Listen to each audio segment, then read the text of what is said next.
नमस्कार दोस्तों, आप सभी का स्टडी फॉर यूपीएससी पीसीएस में स्वागत है। आज तारीख है 2 अप्रैल 2024 ईस्वी और आज का न्यूज़पेपर आर्टिकल डिस्कशन का वीडियो है। ये वीडियो डिटेल में होगा क्योंकि कई सारे ऐसे टॉपिक हैं जो मुझे डिस्कस करने हैं। आज का जो आर्टिकल है वो मार्च महीने का सबसे इम्पॉर्टेंट आर्टिकल होगा। हर महीने का मैं सबसे इम्पॉर्टेंट आर्टिकल एक बार चिन्हित कर देता हूँ। जैसे फरवरी में मैंने किया था, जनवरी में भी किया था, और मार्च का सबसे इम्पॉर्टेंट आर्टिकल आज का ही होगा, जिसमें हम लोग क्या पढ़ेंगे, जिसमें हम लोग बिग टेक जो कंपनियां हैं उसकी मोनोपोली किस प्रकार से बढ़ रही है और उस चैलेंज से निपटने के लिए दुनिया भर की सरकारें क्या कर रही हैं उसको डिस्कस करेंगे हम लोग डिटेल में। उसके अलावा यूनेस्को के हेरिटेज लिस्ट में एमपी के कुछ जगहों को शामिल किया गया है, मध्य प्रदेश के जगहों को, उसको भी हम लोग डिटेल में पढ़ने वाले हैं। उसके पश्चात हीट वेव को समझेंगे क्या है। पिछले साल जब इसी समय मैंने हीट वेव समझाया था तो एक स्टूडेंट ने मुझे मैसेज किया था कि ये सब टॉपिक आप क्यों समझा रहे हैं, इस सब टॉपिक से सवाल थोड़ी ना पूछे जाते हैं। और 69 बीपीएससी में पीटी में डिटेल में हीट वेव के बारे में स्टेटमेंट बनाकर सवाल पूछा गया था। मैंने करवाया था, जो मैंने लाइन करवाए थे उसी लाइन को पूछा गया था। आपको स्क्रीनशॉट मैंने भेजा था जिस दिन एग्ज़ाम हुआ था उस दिन, और जब मैंने पढ़ाया था उसका भी स्क्रीनशॉट भेजा था। तो मैं क्या कहने की कोशिश कर रहा हूँ कि आज के सारे टॉपिक इंपॉर्टेंट होंगे, रोज़ के ही होते हैं, तो थोड़ा सा अंत तक देखिएगा वीडियो को। देखिए, सबसे पहले हेडलाइन क्या है आज का, तो कांग्रेस और बीजेपी में कच्छतीबू जो द्वीप है, कच्छतीबू द्वीप बोला जाता है इसको, उसको लेकर विवाद छिड़ा हुआ है। और दोनों का इस मुद्दे पर देखना विचार अलग अलग है, बिल्कुल ही अलग अलग है। ठीक है, ये पॉलिटिक्स अब शुरू हो गया है। कल तक जहाँ तक आईआर से संबंधित चीज़ें थी और द्वीप था, तो द्वीप को मैंने बता दिया था आपको कि क्या आपसे सवाल पूछा जा सकता है पीटी में। और अभी भारत के एक्स डिप्लोमेट, भारत के एक्स विदेश सचिव, उनका बयान है इंडियन एक्सप्रेस में कि उन्होंने बताया है कि ये जो भारत में पॉलिटिक्स शुरू हुआ इस द्वीप को लेकर, ये कहीं ना कहीं हमारा भारत और श्रीलंका के साथ रिलेशन ना सिर्फ बल्कि भारत का सभी पड़ोसियों के साथ रिलेशन को कमज़ोर कर सकता है। क्यों? क्योंकि एक एग्रीमेंट है जो भारत के किसी प्रधानमंत्री के द्वारा साइन किया गया। आपको बताया था मैंने, कल इंदिरा गांधी सरकार के दौरान हुआ था। और उस एग्रीमेंट को अगर फिर से रिव्यू करने की बात हो रही है तो ये कहीं ना कहीं क्या दिखाएगा कि भारत का जो स्टैंड है वो स्थिर नहीं रहता। भारत का स्टैंड पॉलिटिक्स के साथ में बदल जाता है। इससे हमारे पड़ोसी देशों के साथ जो रिलेशन है वो कहीं ना कहीं प्रभावित होते हैं। तो ये मैं क्या कहने की कोशिश कर रहा हूँ कि विदेश नीति के दृष्टिकोण से ये विवाद सही नहीं है, कहीं से भी सही नहीं है। श्रीलंका के मंत्री का भी बयान आया है। उन्होंने क्या बोला है? उन्होंने बोला है कि भारत सरकार की तरफ से हमें कोई भी ऑफिशियल कोई लेटर या कुछ भी प्राप्त नहीं हुआ है जिससे हम कच्छतीबू द्वीप की बात कर सके। यानी देश में केवल पॉलिटिक्स हो रही है, बयानबाजी हो रही है। भारत सरकार ने कोई ऑफिशियल स्टैंड अभी तक इस पर नहीं लिया है। हालांकि हमारे विदेश मंत्री जी का इस पर बोलना कहीं से भी सही नहीं होता है। ये विदेश मामलों में हमारे जो दुविधाएं हैं उसको बढ़ा सकता है कहीं ना कहीं। जो पूर्व विदेश सचिव हैं उन्होंने बोला है कि ये सेल्फ गोल हो सकता है भारत के लिए। जिस प्रकार से फुटबॉल में खुद से सेल्फ गोल कर लेते हैं ना कई बार गलती से, उसी प्रकार की स्थिति साबित हो सकती है। चलिए आज के आर्टिकल को डिस्कस करते हैं। ये कुछ हेडलाइन मैंने आपको बता दिए हैं, आर्टिकल को डिस्कस करते हैं डिटेल में, समझते हैं क्या है वो मुद्दा। और इंडियन एक्सप्रेस में डिटेल आर्टिकल आया था और मार्च महीने में आए हुए आर्टिकल में सबसे इंपॉर्टेंट आर्टिकल है। 29 मार्च को इंडियन एक्सप्रेस में आर्टिकल आया था, इसीलिए मैं बोल रहा हूँ बार बार कि मार्च महीने का सबसे इंपॉर्टेंट आर्टिकल यही होगा। चलिए देखते हैं क्या है। 29 मार्च को देखिए यहाँ पर आया था इस हेडलाइन के साथ में ये आर्टिकल। गूगल जैसे प्रमुख प्रौद्योगिकी दिग्गज कंपनी विभिन्न भारतीय कंपनियों के बीच संघर्ष की शुरुआत कुछ वर्ष पूर्व हुई जब ऐप डेवलपर्स ने भारतीय प्रतिस्पर्धा आयोग के समक्ष शिकायत दर्ज की थी। जो ऐप डेवलपर्स थे उन्होंने क्या किया था कि भारत में जो कंपटीशन करके कमीशन है, एक कंपटीशन कमीशन ऑफ इंडिया कहा जाता है उसको, प्रतिस्पर्धा आयोग, इसका काम क्या है तो बाजार में कंपटीशन एक स्वच्छ कंपटीशन बना हुआ रहे, हेल्दी कंपटीशन हो, न कि मोनोपोली हो, इसी चीज़ को लेकर काम करती है ये कंपनी। इस शिकायत का आरोप लगाया गया था गूगल एंड्रॉयड प्ले स्टोर परितंत्र में अपनी प्रभुत्वशाली स्थिति का दुरुपयोग कर रहा है। विशेष रूप से गूगल सर्च इंजन पर आरोप लगाया गया था यह ऐप डेवलपर्स पर गूगल के प्रोप्राइटरी बिलिंग सिस्टम का उपयोग करने अन्यथा किसी अन्य प्रतिस्पर्धी सेवा को चुनने के लिए शुल्क का भुगतान करने का दबाव बना रहा है। ऐप स्टोर को लेकर मोनोपोली है गूगल की, उसी को लेकर आरोप लगाया गया था कि गूगल बिलिंग सिस्टम का उपयोग कीजिए। जब भी आप गूगल बिलिंग सिस्टम का उपयोग करते हैं किसी भी ऐप में, तो इन ऐप जो परचेज करते हैं आप उस पर 19% के करीब में या 20%, कहीं कहीं पर 25% ये आपको गूगल को पे करना पड़ता है, गूगल को पे करना पड़ता है इन ऐप परचेज में के माध्यम से, जिससे बचत कम हो जाती है। जो कंपनियां हैं, जैसे मान लीजिए कल को अपना ऐप आएगा ही एक न कल बहुत जल्दी आएगा, तो उस ऐप में अगर आप कोई चीज़ परचेज करेंगे तो उस परचेज करने के पश्चात क्या होगा, उस परचेज करने के पश्चात ये होगा कि उसमें से कुछ अंश जो है वो गूगल के पास में चला जाता है, और ये परचेज करने के पश्चात जो पैसे गूगल के पास जाते हैं वो अगर आपने नहीं दिया तो गूगल ने कुछ दिन पहले क्या किया था, भारतीय कुछ ऐप को अपने प्ले स्टोर से हटा दिया था। तो ये मोनोपोली का एक उदाहरण है। स्थिति लगातार बिगड़ती जा रही है, जहां सीसीआई ने अपने महानिदेशक को मामले में जांच करने के 60 दिन के भीतर रिपोर्ट सौंपने का निर्देश दिया है। संभव है कि निष्कर्ष में, जैसा कि सीआई अनुमान लगाए, गूगल की कार्रवाई को प्रतिस्पर्धा अधिनियम 2002 का उल्लंघन माना जाएगा। इसी के कारण ये टॉपिक चर्चा में था। इसके साथ साथ यूरोपियन यूनियन, एप्पल और बड़ी बड़ी जो कंपनियां हैं कुछ उन पर भारी भरकम जुर्माने आरोपित किए हैं। ठीक है, तो इसके कारण से ये चर्चा में है। बिग टेक शब्द वैश्विक स्तर पर सबसे बड़ी या सबसे प्रभावशाली प्रौद्योगिकी कंपनियों को संदर्भित करता है, जैसे Google, Facebook, Amazon, Apple, Microsoft. ये सब की कंपनियां कौन सी होगी, बिग टेक कंपनियां हो गई, जो बहुत ही बड़ी कंपनियां, बहुत ही विशाल कंपनियां हैं।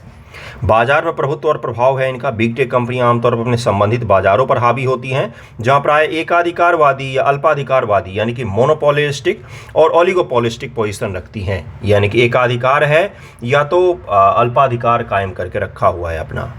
ये उद्योग के रुझान, उपभोक्ता व्यवहार, यहाँ तक सार्वजनिक नीति पर भी व्यापक प्रभाव डालते हैं। उपभोक्ता क्या व्यवहार करेगा, उपभोक्ता व्यवहार यानी कि उसका तात्पर्य क्या होता है, उपभोक्ता को इन्फ्लुएंस करना कि किस चीज़ को आपको खरीदना है, किस चीज़ को नहीं खरीदना है। अब आप 10 बार दिन भर में इंस्टाग्राम खोलेंगे, आपको उस पर दिन भर में 10 बार फूड का प्रचार दिखेगा, तो आप क्या करेंगे, झट से जाके फूड ऐप खोलकर फूड ऑर्डर कर लेंगे। इन्फ्लुएंस करना होता है। दिन भर जो आपको चीज़ें पसंद है, जैसे मान लीजिए आपको घड़ी का शौक है, दिन भर आपको जब भी ऐड खोलेंगे आपको कोई ना कोई घड़ी दिखेगी, तो आप क्या करेंगे, परचेज कर लेंगे, जबकि क्या उसको ज़रूरत थी आपको, नहीं। इसको क्या कहते हैं, इन्फ्लुएंस करना, उपभोक्ता के व्यवहार को अध्ययन करना।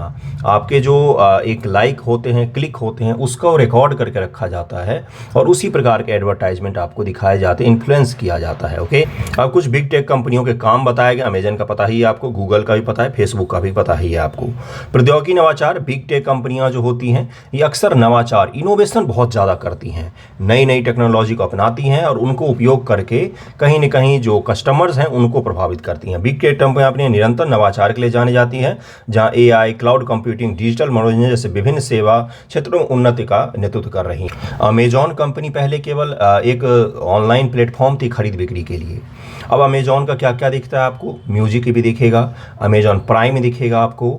अमेजॉन का और क्या आ गया है, मिनी टीवी जो फ्री में आता है, यानी कि हर क्षेत्र में इसके पास पैसा है, हर क्षेत्र में निवेश कर रही है और हर क्षेत्र में एक मोनोपोली काम करने की कोशिश कर रही है। ओके, माइक्रोसॉफ्ट या Windows operating system, office suite, Xbox gaming control, Azure cloud computing, इन सब चीज़ों को ले काम करती है।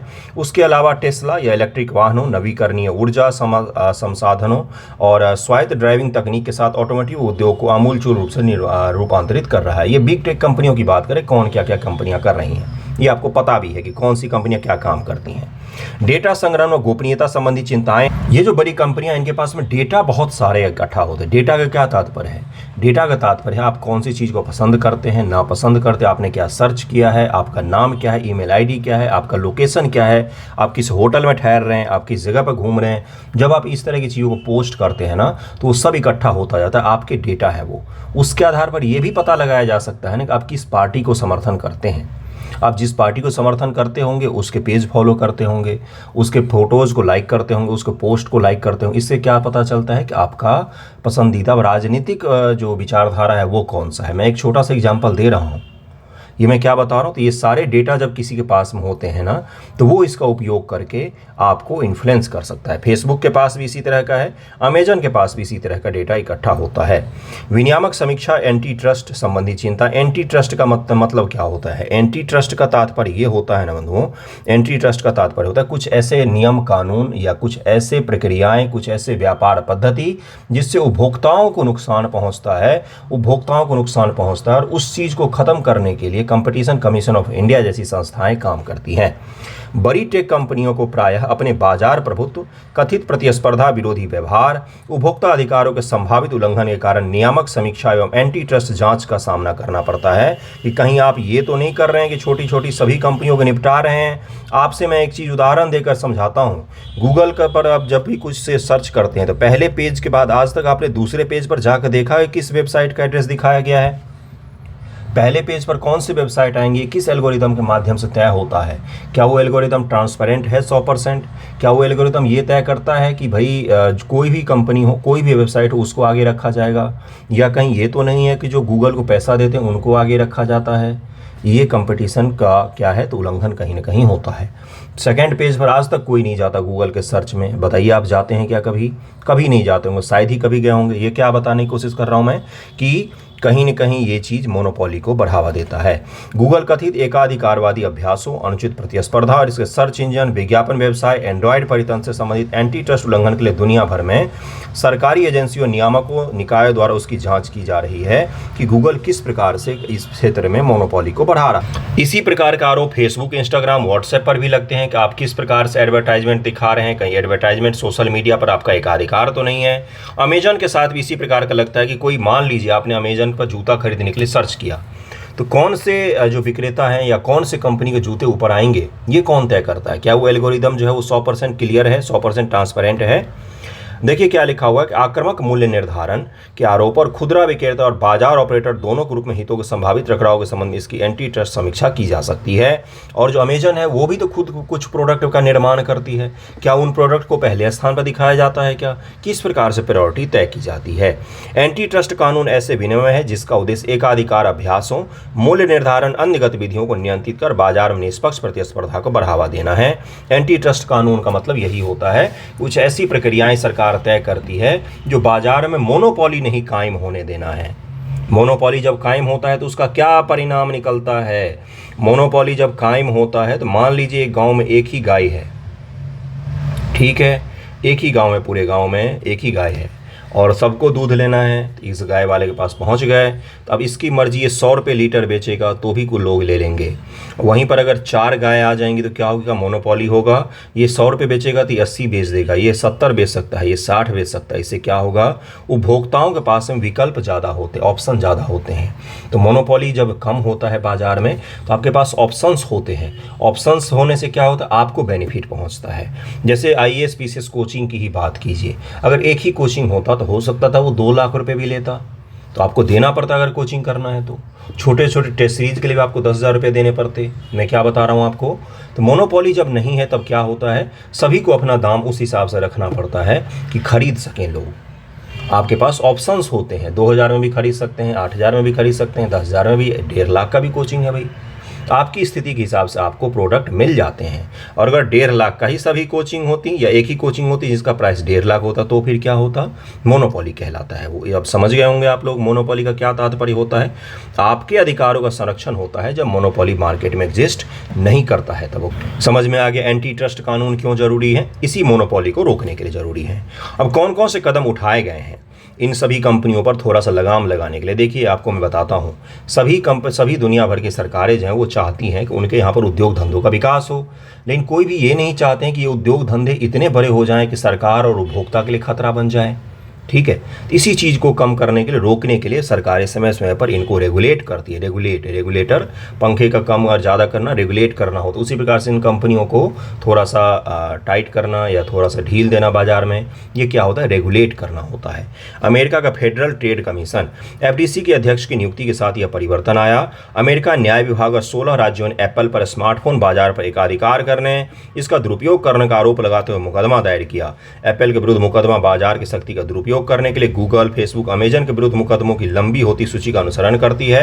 प्रतिद्वंदी उत्पादों की कार्यक्षमता को अवरुद्ध करने, दबाव अपवर्जित करने, कम करने, तीसरे पक्ष के वॉलेट को सीमित करने के रूप में इसकी कार्यप्रणाली एक जैसी ही है, इसीलिए इस पर केस किया गया अमेरिका में।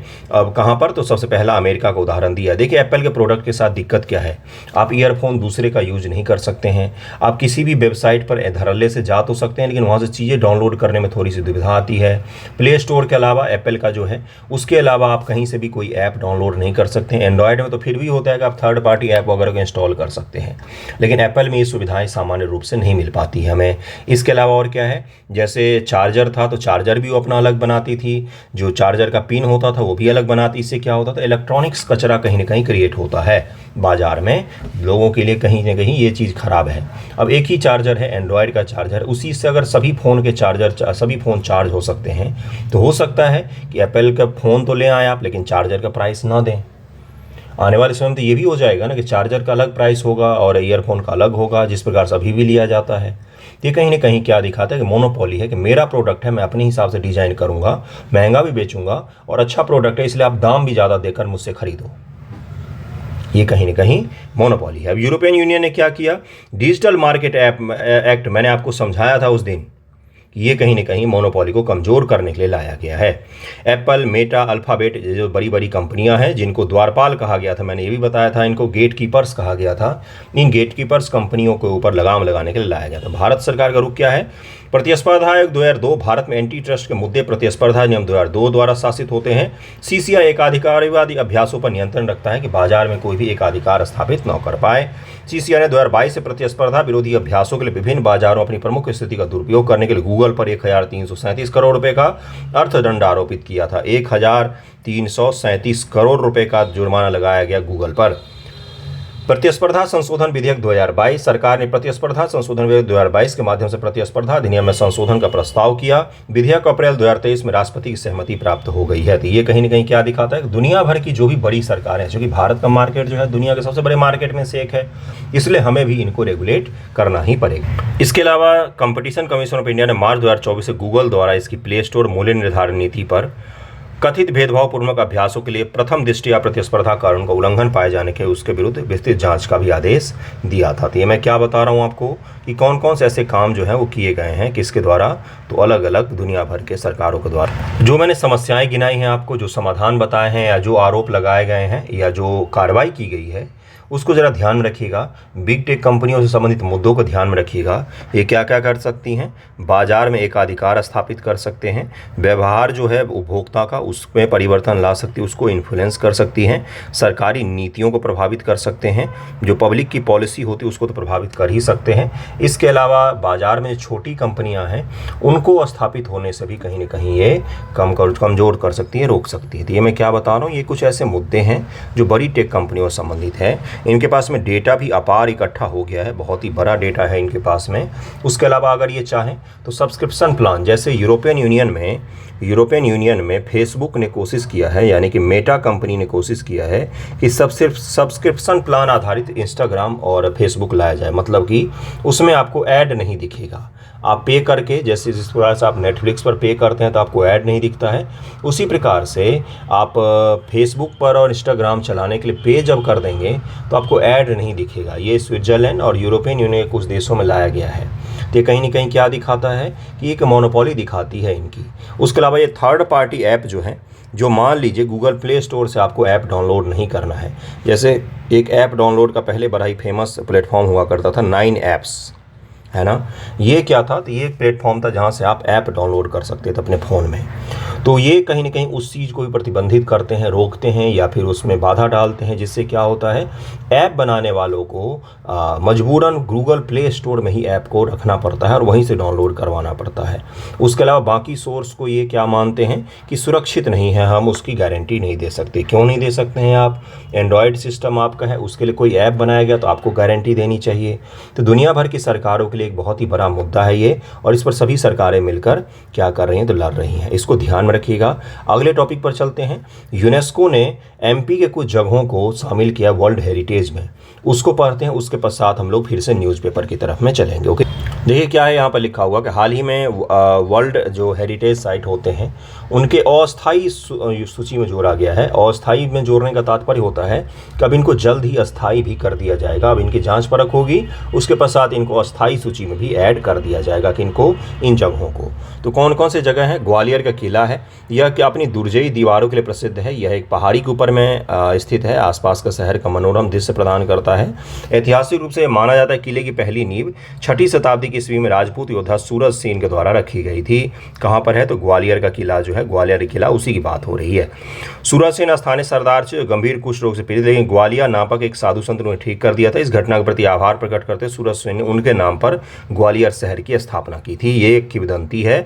ग्वालियर किले के आक्रमण और पुनर्निर्माण का उथल पुथल भरा दौर रहा है। 1398 में तोमर शासक मानसिंह शासनकाल में, जिन्होंने इसके परिसर में कई स्मारक जोड़े हैं। मानसिंह तोमर के शासनकाल के बाद ग्वालियर इब्राहिम लोदी फिर मुगल सल्तनत का अधीन आ गया। 1550 में अकबर ने पुनः नियंत्रण प्राप्त कर लिया। बाद में सिंधिया के नेतृत्व में मराठों ने सत्ता संभाली थी और फिर ये सिंधिया के नेतृत्व में ही रहा। ओके, अगले पर चलते हैं। अगला देखिए क्या है, यहाँ पर एक चीज़ और लिखा हुआ, 1805 ईस्वी 1857 तक वापस सिंधिया ने इस पर नियंत्रण कर लिया। ओके, अगला देखिए क्या है कि किले में कई प्राचीन मंदिर हैं, जिनमें तेली का मंदिर बड़ा ही फेमस है, जो शिव, विष्णु और मृतकाओं को समर्पित है। इसको जरूर ध्यान में रखिएगा। तेली का मंदिर कहाँ पर है, हाल ही में चर्चा में रहा, तो ग्वालियर शहर में है, ग्वालियर शहर में है। चतुर्भुज मंदिर है, अपने गणितीय महत्व के लिए उल्लेखनीय है। गणित में शून्य के सबसे पुराने संदर्भ में एक ही यहीं पर मिलता है हमें। चतुर्भुज मंदिर कहाँ पर, एमपी में। शून्य का सबसे पहला उपयोग हमें यहीं पर मिलता है, यहीं पर हमें अंक दिखता है जिसमें शून्य लिखा हुआ है। सास बहु मंदिर है, जिनमें से बड़ा मंदिर विष्णु को समर्पित है, 1150 ईस्वी के पूर्व का है और अपने जटिल शिलालेख के लिए जाने जाते हैं। सास बहु मंदिर बड़ा ही फेमस है, इसके नाम के लिए भी फेमस है। इसके गुरुद्वारा दाताबंदी छोड़ जो है वो भी यहीं पर है, जहाँ पर सिख गुरु हरगोविंद साहिब की स्मृति में मनाया जाता है। ये बेसाल्ट चट्टानी पहाड़ों पर इसकी रणनीतिक स्थिति के अनुसार पुराने संस्कृत शिलालेखों में भी इसका उल्लेख किया गया है और गोपगिरी के रूप में भी किया गया है। तो ग्वालियर का किला तो आपको देखा होगा, अगर आप गए होंगे ग्वालियर तो, और नहीं गए होंगे तो यहाँ पर देख लीजिए, आ जाइएगा तो देख कर आ जाइएगा। उसके पश्चात कौन सा है, धमनार का ऐतिहासिक समूह दूसरा है। इसमें 7वीं शताब्दी ईसा पूर्व के 51 चट्टानों काटकर बनाई गई गुफाएं, स्तूप, चैत्य व आवास शामिल हैं। धमनार पूछ लेगा आपसे पीटी में, आप और लग रहा है पता नहीं क्या पढ़ा रहा हूँ मैं। धमनार ऐतिहासिक समूह है, क्या है इसमें, चट्टानों को काटकर गुफाएं बनाई गई हैं, स्तूप और चैत्य व आवास बनाए गए हैं। इसी के आधार पर इस गुफा को, बहुत पुराना है ये, तो इसको अब यूनेस्को के वर्ल्ड हेरिटेज साइट में शामिल किया जा सकता है। टेम्परेरी लिस्ट में भी शामिल हुआ है, कुछ दिनों में परमानेंट भी हो जाएगा। इसमें गौतम बुद्ध के निर्वाण मुद्रा में प्रतिमा एक महत्वपूर्ण आकर्षण है। निर्वाण मुद्रा में प्रतिमा है उनका, निर्वाण मुद्रा में प्रतिमा है। ओके, लेटी हुई अवस्था में उनकी प्रतिमा है। ओके, उल्लेखनीय गुफाओं में उत्तरी तट पर बाड़ी कचेरी, भीमा बाजार शामिल है, जो अपने ऐतिहासिक महत्व और स्थापत्य विशेषता के लिए जानी जाती है। इन स्मारकों का सबसे पहला विवरण जेम्स टॉड से मिलता है, जिन्होंने 1821 में इसका दौरा किया था। 1845 में जेम्स फर्ग्यूसन, 1864-65 के बीच में अलेक्जेंडर कनिंघम ने भी इसका दौरा किया था और इसीलिए जाना जाता है। कहाँ पर है ये, क्या नाम है इसका नाम है धमनार का ऐतिहासिक समूह। धमनार का ऐतिहासिक समूह मध्य प्रदेश में स्थित है। धमनार का नाम कोई ऐतिहासिक साहित्यिक आधार नहीं है, लेकिन सबूत बताते हैं कि बौद्ध काल में इसे चंदनगरी या महाविहार के नाम से जाना जाता है। विद्वानों केसी जैन ने सुझाव दिया कि धमनार शब्द शैव धर्मनाथ से आया है, जो मध्यकालीन वैष्णव मंदिर में लिंग से जुड़ा हुआ है। जिस भी नाम से है, बस धमनार आप याद रखिएगा। धमनार समूह कहाँ पर है, तो मध्य प्रदेश में है। मंदिर देख लीजिए, ये इसी प्रकार का है। चट्टानों काट कर बनाया गया। चट्टानों काट का मतलब एक पूरा चट्टान है, इसको ऊपर से काटना शुरू करते हैं, फिर इसमें मंदिर खोद कर निकाल देते हैं। इसी को बोला जाता है धमनार का एकाश मंदिर समूह, जो छोटा सा है। इसमें पगोड़ा वगैरह भी है। भोजेश्वर महादेव मंदिर, यह भगवान शिव को समर्पित है। इसमें एक ही पत्थर से बना विशाल शिवलिंग है। 11वीं शताब्दी में राजा भोज के द्वारा बनवाया गया था। यह मंदिर अपनी भव्यता और अद्वितीय वास्तुकला के लिए प्रतिष्ठित है। राजा भोज परमार वंश के प्रसिद्ध शासक थे। अपने समरांगन सूत्रधार के वास्तुशिल्प ग्रंथ के लिए जाने जाते हैं। ये एक क्या है, तो वास्तुशिल्प का ग्रंथ है, जिसकी रचना भोज ने की थी। भोज तालाब का भी निर्माण करवाया था, जो मध्य प्रदेश के राजधानी में है। क्या बता रहा हूँ, भोज परमार वंश के प्रतापी शासकों में से एक थे और उन्हीं के द्वारा इस मंदिर का भी निर्माण करवाया था। महादेव मंदिर है, भोजेश्वर महादेव, उनके नाम पर बनाया गया भोजेश्वर महादेव मंदिर। ओके, और ये जो मंदिर है, ये द्रविड़ शैली से कहीं न कहीं प्रभावित है। देखिए अगला क्या लिखा हुआ है कि ये द्रविड़ शैली से कहीं न कहीं प्रभावित है। द्रविड़ शैली में संपूर्ण रूप से नहीं बना है। यही है, एक ही पत्थर का विशाल शिवलिंग है, इसीलिए इसको बड़ा ही फेमस माना जाता है, भोजेश्वर महादेव। उसके बाद से अगला कौन सा, चंबल घाटी के रॉक कला स्थापत्य, जो रॉक कला का स्थल है चंबल घाटी में, उसको अगला शामिल किया जाएगा। और मध्य प्रदेश, राजस्थान तथा उत्तर प्रदेश विस्तृत से स्थल प्राचीन मानव जीवन और सांस्कृतिक विकास के बारे में जानकारी प्रदान करते हैं। सतपुरा, कैमूर की पहाड़ियों में सारा का सारा बिखरा हुआ इसी प्रकार से है। ये प्राचीन मानव जो थे, उन्होंने ये आकृतियाँ बनाई थी और ये आज भी प्रमाण है। चंबल की घाटी की आकृतियाँ ये राजस्थान, एमपी से लेकर यूपी तक में पाई जाती हैं, उसी को शामिल किया गया है अस्थायी लिस्ट में। देखिए यहाँ पर लिखा हुआ है कि बिंद, सतपुरा, कैमूर पर्वत के पहाड़ी हिस्सों में पाई जाती हैं। ये जगह जगह पर किन राज्यों में, तो मध्य प्रदेश, राजस्थान, उत्तर प्रदेश राज्यों में विस्तृत है। ये प्राचीन मानव के जीवन संस्कृति के बारे में हमें डिटेल में साक्ष्य प्रदान करते हैं। अगला कौन सा है, अगला है आपका बुरहानपुर का खूनी भंडारा। ये क्या है भाई, बड़ा ही नाम, बड़ा ही खतरनाक सा है, कुछ नहीं, भूमिगत जल प्रबंधन प्रणाली है। जिसमें ऐतिहासिक शहर बुरहानपुर में अब्दुल रहीम खान खाना, नाम सुना होगा आपने, द्वारा निर्मित 8 जलकुंड शामिल है। इसे फारसी कनात दृष्टिकोण का उपयोग करके बनाया गया था। साथ ही इसे फारसी भूवैज्ञानी तुकुतुल अर्ज द्वारा डिजाइन किया गया था। तब्बकुतुल अर्ज ये प्राचीन क्या थे, तो भूविज्ञानी थे फारस के, ईरान के, उन्हीं के द्वारा डिजाइन किया गया था। और ये क्या है, जल संरक्षण के लिए एक प्राचीन प्रणाली है, जिसका फोटो मैं दिखा देता हूँ आपको। मुगल काल के दौरान ईरान और इराक से फारसी कनात जैसी तकनीकों का उपयोगी सार्वजनिक उपयोगिता के रूप में भारत में आयात किया गया। 1900 के दशक के शुरुआत में इन भूमिगत नालिकाओं के 8 सेट की खुदाई के इनका पता लगाया गया, जिनमें से 6 आज तक बरकरार है। ये देखिए इसी प्रकार से होता है। और इससे क्या होता है, वाष्पीकरण भी जल का नहीं होगा, जल साफ सुथरा और सुरक्षित रहता है। इसीलिए इसका उपयोग किया जाता है, जल संरक्षण के लिए कनातों का जल संरक्षण के लिए उपयोग किया जाता था। उसके पश्चात जिसको शामिल किया गया अंतिम है रामनगर मंडला गोंड स्मारक। यह क्षेत्र पहले भारत के मध्य प्रांत के रूप में जाना जाता था। साथ ही वर्तमान मध्य प्रदेश, छत्तीसगढ़, महाराष्ट्र राज्यों में कुछ हिस्सों को कवर करता है। इसे ऐतिहासिक रूप से गोंडवाना कहा जाता था, जो भारत की सबसे बड़ी गोंड जनजाति का घर है। इसको भी शामिल किया गया है अस्थायी सूची में, इसको जरूर ध्यान में रखिएगा। ये सब के सब स्मारक समूह निम्नलिखित भी शामिल है: मोती महल, राय भगत की कोठी, सूरज मंदिर, बेगम महल, दल बदल महल। ये सब कुछ इंपॉर्टेंट मैंने आपको चर्चा कर दिया है। अगले टॉपिक पर चलते हैं, अगला टॉपिक देखिए। लेकिन उससे पहले मुझे बताइए, मध्य प्रदेश का कोई स्थल शामिल है क्या वर्तमान में यूनेस्को में? बिल्कुल शामिल है, 3 स्थल शामिल है। कौन कौन 3 शामिल है? उससे पहला है खजुराहो, दूसरा है आपका सांची का बौद्ध स्मारक, पता ही होगा आपको। तीसरा कौन सा है? तो तीसरा है भीमबेटका, वो भी पुराने मानवों द्वारा बनाई गई कलाकृतियां हैं। ये 3 पहले से ही एमपी के जगह हैं जो यूनेस्को में शामिल हैं। एमपी के नहीं है, ये भारत के जगह है, इसको ध्यान रखिएगा। आपसे पूछा जा सकता है एग्जाम में, यूपीएससी में भी पूछा जा सकता है। अगले टॉपिक पर चलते हैं। अगला टॉपिक देखिए क्या है। अगला जो न्यूज़ है वो है आपका केंद्र और राज्य के विवाद से संबंधित। अब ये क्या विवाद है भाई?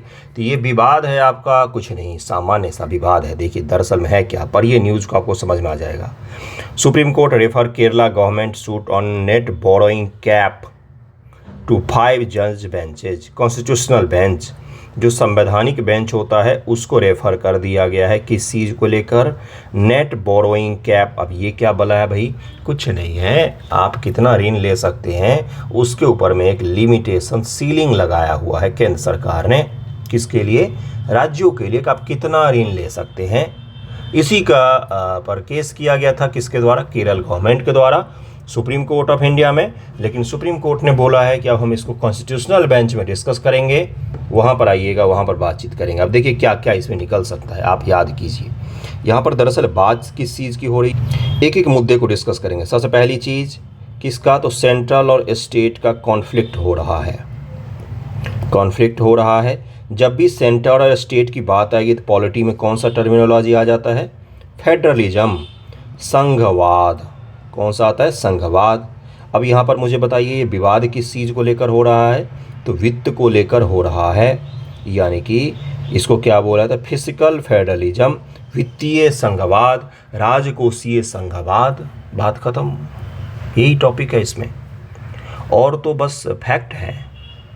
मूल टॉपिक क्या है? यही है, संघवाद।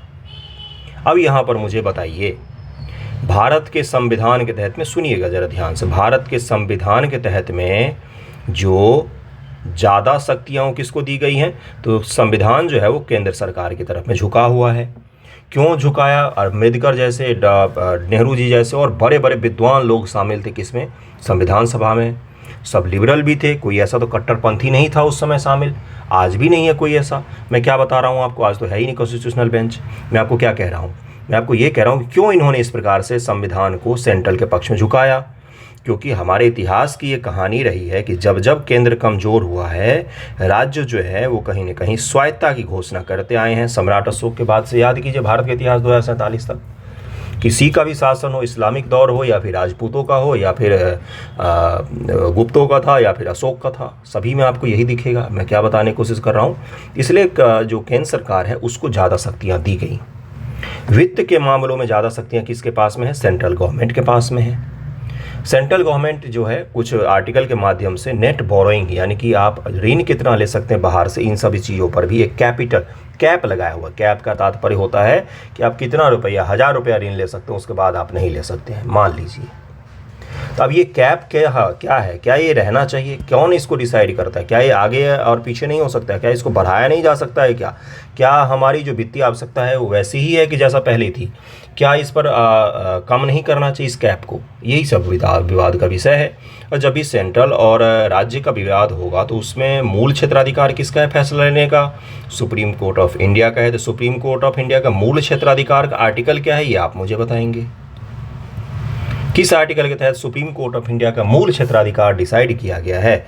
मूल क्षेत्राधिकार में कौन कौन सी चीज़ें होती हैं, सेंट्रल और स्टेट का विवाद होता है, राष्ट्रपति उपराष्ट्रपति के चुनाव संबंधी विवाद होता है, ये सब उसके मूल क्षेत्राधिकार में शामिल होता है। पता चल गया आपको, कितना सारा कुछ डिस्कस किया हमने। अब इसमें कुछ आर्टिकल की बात की है, जैसे आर्टिकल 293 की बात की है। अब ये क्या भला है भाई, इसको हम लोग देखेंगे। लेकिन आपसे पूछा जा सकता है, क्या भारत के आज़ादी के 75 वर्षों बाद क्या राज्यों को इतनी आज़ादी नहीं देनी चाहिए कि राज्य सरकारें जो हैं वो अपने स्तर से कितना ऋण लेना है कितना ऋण नहीं लेना है ये तय कर सकें। लेकिन इसका विपक्ष पॉइंट ये भी हो सकता है कि इससे तो ये शुरू हो जाएगा, जिस राज्य की जितनी मर्जी उतना ऋण ले, उसको चुकाने के फिर भार किस पर आएगा, केंद्र और राज्य दोनों पर आएगा, क्योंकि यहाँ पर वित्त का बंटवारा होता है अपने देश में। जो CGST या GST या किसी प्रकार के कर इकट्ठे किए जाते हैं तो मैक्सिमम कर का बंटवारा होता है। क्या उस बंटवारे से उस राज्य को लाभ मिलेगा, सारे तो उसको नेट बोरोइंग में ही चुकाने में ही चले जाएंगे। मैं क्या बता रहा हूँ, क्या ऋण लेने की सीमा होनी चाहिए, कुछ सोचिएगा इन सब मुद्दों को। देखिए यहाँ पर क्या लिखा हुआ है सुप्रीम कोर्ट ऑफ इंडिया के बयान के अनुसार। देखिए यहाँ पर कुछ मूल प्रश्न लिखे हुए हैं, क्या क्या लिखा हुआ है। The court 1 to 5 judgment to decide important question of law. कौन सा क्वेश्चन, तो फिजिकल डिसेंट्रलाइजेशन, बड़े बड़े शब्द हैं, कुछ नहीं है। वित्तीय विकेंद्रीकरण, मतलब कि वित्त का एक जगह केंद्रित नहीं होना चाहिए। विकेंद्रीकरण का मतलब राज्य को भी उसमें होनी चाहिए और केंद्र को भी होना चाहिए, पंचायतों को भी होना चाहिए, बस बात खत्म। बड़े बड़े शब्द हैं केवल। Was an aspect of Indian federalism and if central regulation fixing net borrowing ceiling on a state where a violation of the principle of federalism.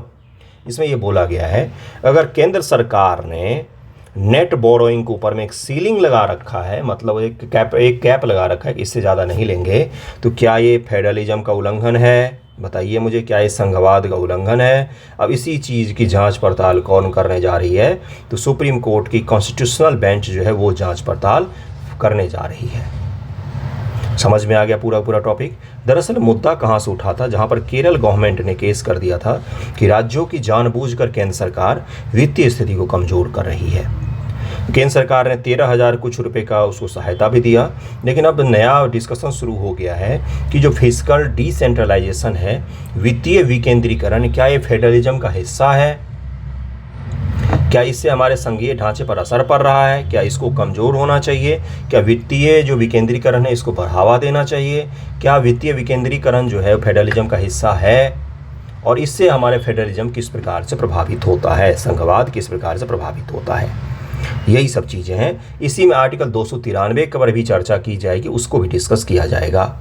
तो अब जब आ जाएगा डिसीजन तब तो हम पढ़ेंगे ही, लेकिन अभी हम लोग 293 आर्टिकल को पढ़ते हैं, 292 आर्टिकल को समझ लेते हैं, उसके पश्चात आगे बढ़ेंगे।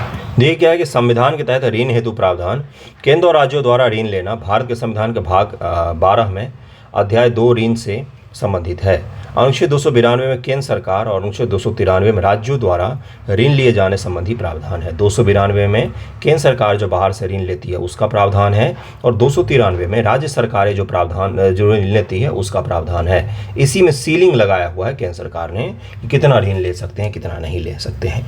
ठीक है, अब आपको पूरा मुद्दा समझ में आ गया। देखिए क्या है कि राज्य विधानसभाओं को सशक्त बनाना, अनुच्छेद 293 वन राज्य विधान मंडलों को राज्य की कार्यकारी शक्तियों को ऋण लेने, गारंटी देने में सक्षम बनाने या उनकी शक्ति को सीमित करने के लिए कानूनी अधिकार प्रदान करता है। केंद्र की सहमति, अनुच्छेद 293 की धारा 3 और 4 के तहत ऐसे मामलों में जहां राज्य सरकारें द्वारा केंद्र से लिए गए ऋण बकाया का भुगतान किए जाना हो, उस स्थिति में नए ऋण प्राप्त करने के लिए केंद्र की सहमति प्राप्त करने की आवश्यकता होती है। अब इसी चीज़ को लेकर विवाद हो रहा है कि ये सहमति क्यों लें हम। ऐसी सहमति शर्तों का अधीन दी जा सकती है और कैप भी आयोजित किया जा सकता है उस पर। इस मुद्दे को जरूर ध्यान में रखिएगा, इस आर्टिकल को ध्यान में रखिएगा। बाकी डिसीजन आने दीजिए। राजकोषीय संघवाद में एक दिन समझा चुका हूँ, फिर से मैं एक दिन समझा दूंगा। अगले टॉपिक पर चलते हैं। अगला जो न्यूज़ था ये एक्स डिप्लोमेट का बयान है, जो मैंने आपको पूरा पहले ही समझा दिया किस प्रकार से हमारे पड़ोसी पड़ोसियों के साथ रिलेशन को प्रभावित कर सकता है। भारत का जो राजनीति अभी पॉलिटिक्स शुरू हो गया कच्चती द्वीप को लेकर, ये कहीं ना कहीं पड़ोसियों के साथ हमारे रिलेशन को खराब कर सकता है। अगले टॉपिक पर चलते हैं, मैं डिस्कस कर चुका हूं शुरुआत में। देखिए आईएमडी ने, जो भारत सरकार का मौसम विभाग है, उसने पहले ही चेतावनी जारी कर दी है कि इस वर्ष का जो आपका हीट वेव होगा, गर्मी का सीजन होगा, वो और भी ज़्यादा कठिन और अब तक के सबसे कठिन सीजन में से एक होगा। और उसके साथ साथ ये जो सीजन होगा ये काफ़ी लंबा भी होगा, यानी कि जो बरसात मानसून से पहले होती है भारत में, मई में आपको बरसात दिखने को मिलेगा, अप्रैल में, वो नहीं हो पाएगा और हीट वेव जो है वो काफ़ी लंबा चलेगा। हीट वेव क्या होता है, इसका प्रॉपर डेफिनेशन है भारत सरकार के अकॉर्डिंग। यही डेफिनेशन पिछली बार आपसे पूछ लिया गया था, जो मैंने पिछली बार पहले इसी के दौरान करवा दिए थे। मई महीने में मैंने करवाया था, सितंबर में आपसे एग्जाम में पूछा गया था। जब करवाया था तब बहुत सारे लोगों ने मैसेज किया था, कमेंट भी किया था कि इस तरह के टॉपिक थोड़ी ना पूछता है। फिर जब पूछ लिया तो फिर उन्होंने मैसेज नहीं किया था मुझे कि नहीं गलती हो गई है ना, तो ये बच्चों की कमियाँ होती हैं। चलिए कोई बात नहीं, होता है, आप नहीं जानते हैं तो ये गलती करेंगे ही आप, ठीक है। ये होता है कि ट्रस्ट की कमी। विश्वास कीजिए जो पढ़ाता हूँ वो इम्पोर्टेंट होता है, ठीक है। जब पूछा जाएगा एग्ज़ाम में तब आपको रियलाइज़ होता है कि अच्छा ये पढ़ाया था। देखिए पढ़ेंगे हीट वेव को हम लोग समझेंगे, लेकिन इसमें यही बोला गया है आईएमडी के द्वारा, ओके। देखिए हीट वेव क्या होता है। हीट वेव चरम गर्म मौसम की लंबी अवधि होती है जो मानव स्वास्थ्य, पर्यावरण, अर्थव्यवस्था पर प्रतिकूल प्रभाव डालती है। लोगों की प्रोडक्टिविटी भी कम हो जाती है, बहुत ज़्यादा गर्मी होता है। भारत में हीट वेव घोषित करने के लिए भारत मौसम विभाग का मानदंड क्या है, यही पूछ लिया गया था आपसे, यही मानदंड पूछा गया था, यही स्टेटमेंट भी था, यही पढ़ाया भी था मैंने। यदि किसी स्थान का अधिकतम तापमान मैदानी इलाकों में कम से कम 40 डिग्री सेल्सियस, मैदानी इलाका यानी कि यूपी, बिहार, एमपी, राजस्थान, इसमें 40 डिग्री से ज़्यादा से टेम्परेचर हो रहा है। और आपको पता है दिल्ली में भी टेम्परेचर कितना रहता है, अभी तो मार्च बीता है, 39 डिग्री के आसपास। एक सप्ताह बाद दिल्ली में हीट वेव शुरू हो जाएगा, अप्रैल में ही। 40 डिग्री सेल्सियस और उससे अधिक एवं पहाड़ी क्षेत्रों में कम से कम 30 डिग्री सेल्सियस या उससे अधिक पहुंच जाता है, इसे हीट वेव की स्थिति माना जाता है। इसी को उल्टा करके पूछ लिया था किसने, तो बीपीएससी ने पूछ लिया था, जहां पर दोनों स्टेटमेंट शायद गलत थे, जहां तक मैं याद कर पा रहा हूं। क्या बताया मैंने, पहाड़ी क्षेत्रों में जैसे मान लीजिए मसूरी है, नैनीताल है, इन सब जगहों पर जब 30 डिग्री सेल्सियस से ज़्यादा का टेम्परेचर हो जाएगा, और यूपी है, बिहार है, लखनऊ हो गया, पटना हो गया, इलाहाबाद हो गया, यहाँ पर 40 डिग्री सी से टेम्परेचर ज़्यादा हो गया, वो भी एक दिन का नहीं, अगर औसत तापमान उससे ज़्यादा हो रहा है अभी हाल फिलहाल में, 1 दिन, 2 दिन, 3 दिन, तो उसको हीट वेव मान लिया जाता है। इसको ध्यान में रखिएगा डेफिनेशन को। इसके अतिरिक्त सामान्य तापमान से 7 डिग्री सेल्सियस अथवा अधिक की वृद्धि को गंभीर हीट वेव की स्थिति माना जाता है। जब इससे भी ज़्यादा हो जाए तो उसको गंभीर हीट वेव मान लिया जाता है। यदि किसी स्टेशन का सामान्य अधिकतम तापमान 40 डिग्री सी से अधिक है तो सामान्य तापमान 4 डिग्री सी से 5 डिग्री सी वृद्धि को लू की स्थिति मान लिया जाता है। इसके अलावा 6 डिग्री सेल्सियस या उससे अधिक को वृद्धि को गंभीर हीट वेव की स्थिति मान लिया जाता है। इसके अतिरिक्त यदि सामान्य अधिकतम तापमान के बावजूद वास्तविक अधिकतम तापमान 45 डिग्री सेल्सियस या उससे अधिक रहता है तो हीट वेव घोषित कर दिया जाता है। आईएमडी ने बोला है कि इलेक्शन के पीरियड में इस बार भारत में हीट वेव रहने वाला है, और पिछली बार भी था। जब भी इलेक्शन होता है तो गर्मी के मौसम में होता है, लोकसभा का चुनाव, तो वो गंभीर हीट वेव की स्थिति रहती है, उसमें चुनाव कहीं ना कहीं प्रभावित होता है, वोटिंग जो होती है वो कम हो जाती है। तो ये कहीं ना कहीं हमारे लिए दिक्कत की चीज़ है। इसलिए पहले ही आईएमडी ने चेतावनी जारी कर दी है, इलेक्शन कमीशन को भी बोल दिया है कि आप भी इससे संबंधित कुछ मेजर ले लीजिए, जैसे टेंट वगैरह लगाना जिससे लोग को धूप ना लगे, या कुछ उनको राहत के लिए कोई ड्रिंक वगैरह देना, तो ये सब चीज़ें आपको करनी पड़ेगी, ठीक है। अब हीट वेव का कारण क्या क्या हो सकता है। पहला कारण तो हो सकता है भाई ग्लोबल वार्मिंग, क्योंकि हर साल 2023 सबसे गर्म ईयर था। अब 2024 बीतने दीजिए, 2025 में न्यूज़ में पढ़ेंगे सभी लोग कि भाई क्या है ये, तो ये 2024 सबसे गर्म ईयर रहा। आप लोग नहीं पढ़ेंगे, आपका तो एग्जाम हो जाए भाई, क्लियर हो जाए, आप क्यों पढ़ें फिर। लेकिन जो लोग पढ़ेंगे मैं उनके लिए कह रहा हूँ, मैं क्या कहने की कोशिश कर रहा हूँ कि हर साल गर्म होता जा रहा है धीरे धीरे।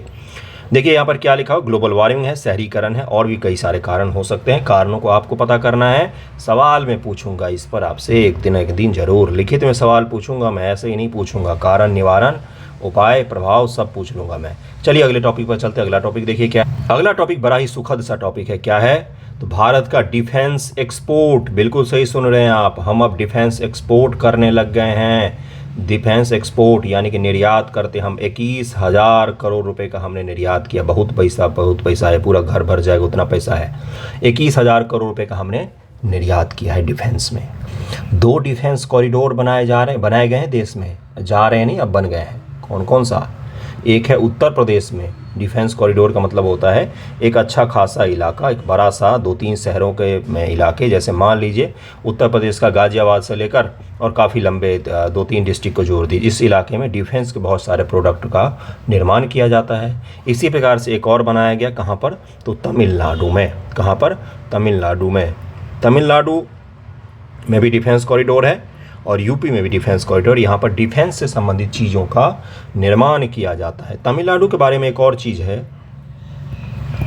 तमिलनाडु फ़ोन के एक्सपोर्ट के मामले में, भारत से जो फ़ोन का एक्सपोर्ट होता है, मोबाइल फ़ोन, उसके एक्सपोर्ट के मामले में बहुत तेज़ी से बढ़ रहा है। सबसे ज़्यादा एक्सपोर्ट तमिलनाडु राज्य कर रहा है, क्योंकि इसके यहाँ पर मैन्युफैक्चरिंग असेंबली काफ़ी सारी लगाई गई है। तो इसको ज़रूर ध्यान रखिएगा। यहाँ पर क्या बोला गया है कि डिफेंस एक्सपोर्ट जो है करीब 32% से बढ़ रहा है हमारा, और ये ऐसे ही चलता रहा तो 31 गुना बढ़ा है। 2013-14 के कंपेयर करेंगे हम लोग 2023-24 से, तो 31 गुना ज़्यादा हमने क्या किया है, तो एक्सपोर्ट किया है। यानी कि पिछले 10 वर्षों में डिफेंस एक्सपोर्ट को लेकर पॉलिसी और कार्य दोनों, इम्प्लीमेंटेशन दोनों बहुत ही अच्छे स्तर पर किया गया। ये इसका प्रमाण है, ये आंकड़ों में प्रमाण हमें कम से कम दिखता है। तो इसको ध्यान रखिएगा। अब हम बहुत सारे हेलीकॉप्टर से संबंधित, टैंक, गोली बम बारूद, सभी चीज़ों को एक्सपोर्ट करने जा रहे हैं। आने वाले समय में तो हम मिसाइलों का भी एक्सपोर्ट करेंगे। ओके, अगले न्यूज़ पर चलते। अगला पीटी फैक्ट देखिए क्या है कि जर्मनी जो है वो गांजा कई सारे लोग पीते हैं, गांजा, है ना, इसको क्या किया उसने, तो लीगलाइज कर दिया है। और लीगलाइज करने वाला यूरोपियन यूनियन का सबसे बड़ा देश बन गया है जर्मनी, जिसने 18 साल से ज़्यादा उम्र के लोगों के लिए 25 ग्राम सूखा गांजा कैरी करना लीगल बना दिया है। और बस सही है, धुको भाई। तो इसको बस ध्यान में रखिएगा किस देश ने इस प्रकार से किया है। तो ये कई बार पीटी में आपसे पूछ लिया जाता है, तो इस देश ने किया। यूरोपियन यूनियन का सबसे बड़ा देश कौन सा बन गया अब बन गया है जर्मनी, जिसने इस चीज़ को, नशे को, सूखे नशे को इजाज़त दे दी है। ओके, ध्यान में रहेगा। इससे पहले लग्जमबर्ग, माल्टा, ये सब जो देश थे छोटे छोटे, इन लोगों ने तो लिबरल जो कंट्रीज़ हैं इन्होंने तो किया ही था, लेकिन अभी किसने कर दिया है, तो लग्जमबर्ग ने किया था। देखिए यहाँ पर लिखा हुआ है माल्टा एंड लग्जमबर्ग। माल्टा ने किया था 2021 में, लग्जमबर्ग ने 2023 में, लेकिन ये छोटे छोटे देश हैं। अब यूरोपियन यूनियन के सबसे बड़े देशों में से एक जर्मनी ने भी इसको लीगल कर दिया है। प्रभाव इन सब चीज़ों पर मत जाइए, बस लीगल क्रिया इतना ध्यान रखिएगा। ओके, आज का न्यूज़पेपर वीडियो यहीं पर समाप्त होता है। कैसा लगा है बताइएगा ज़रूर। कुछ तो सीखा होगा आपने, सीखने पर ध्यान केंद्रित कीजिए। थैंक यू सो मच आप सभी का।